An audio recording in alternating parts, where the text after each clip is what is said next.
Hail Warriors of Calradia, this is a quick guide to combat in Mount & Blade 2 Bannerlord for the PlayStation 5. We'll be looking at combat controls for both offense and defense, some of the different options for the game, as well as some other tips and tricks to help keep you alive.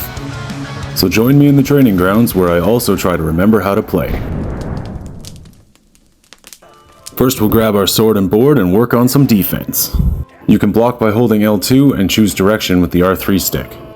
This arrow here will show you your current block direction. Basically just move the camera to face the direction of the oncoming attack. When using a shield, having it raised at all will block all melee attacks. The direction only reduces the amount of damage your shield takes. You can attack by choosing a direction and pressing the R2 button.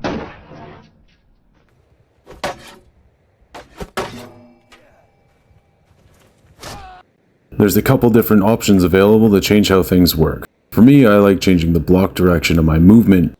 This makes it feel more natural for me because now blocking is all done with my left hand, and moving to intercept the blow just makes more sense. Of course, if you want a much easier time, then you can just select auto block and the direction will match the attack.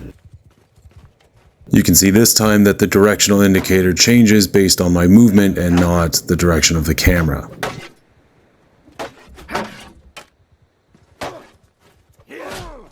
Now that blocking and attacking are keyed to different directions, I can move one way and attack from another without my camera going all over the place.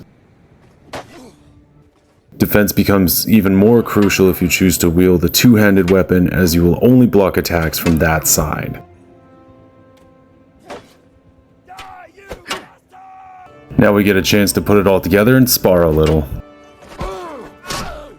Even in training, changing the direction and timing of your attacks can help land some hits. To kick and break an enemy's guard, you press square.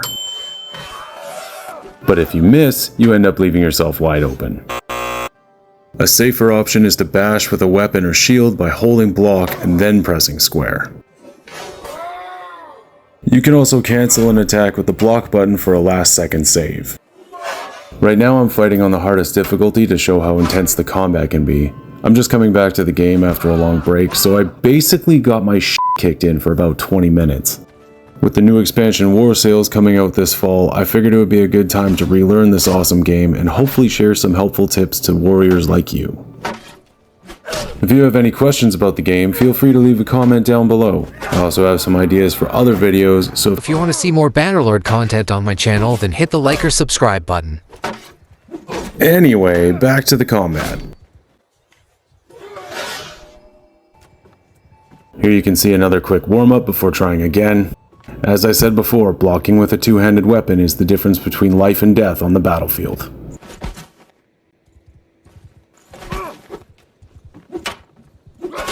While I am trying to win here, I am also taking the time to practice some blocks of my own. If you notice that when I time the block instead of holding it, you end up giving a quick parry. This creates a small opening for a counterattack.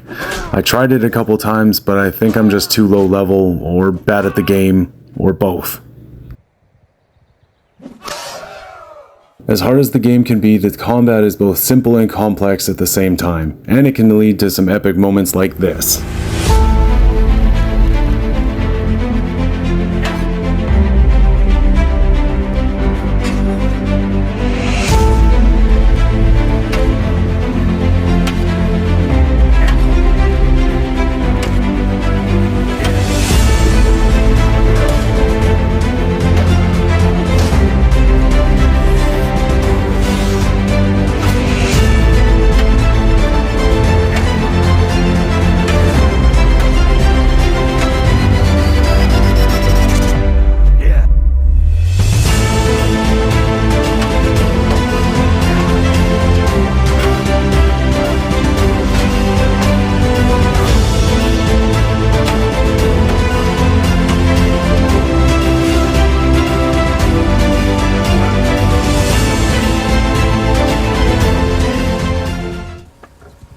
Before we get into archery combat, we're going to take a look at some of the options.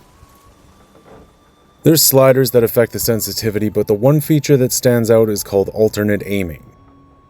Now usually you draw back the bow by pressing the R2 button, and it fires when you release. Pretty standard. But this isn't a game where you walk into battle with 500 arrows, and this option allows you to draw the bow with L2, and then if you don't want to make the shot, you just release the trigger and save the arrow. Can be very handy. Regardless of your choice, you draw the arrow back, point at the thing you want to hit, then swear when you miss. You can zoom the camera while aiming by pressing the R3 stick in. When the crosshairs come together, you only have a moment before they start moving apart again, and your accuracy goes up. This is my character Haldor, a Sturgian warrior at the very start of a new campaign. I'll be playing through his story until War Sales comes out, then with all the changes that expansion is bringing, I will have to make a new character.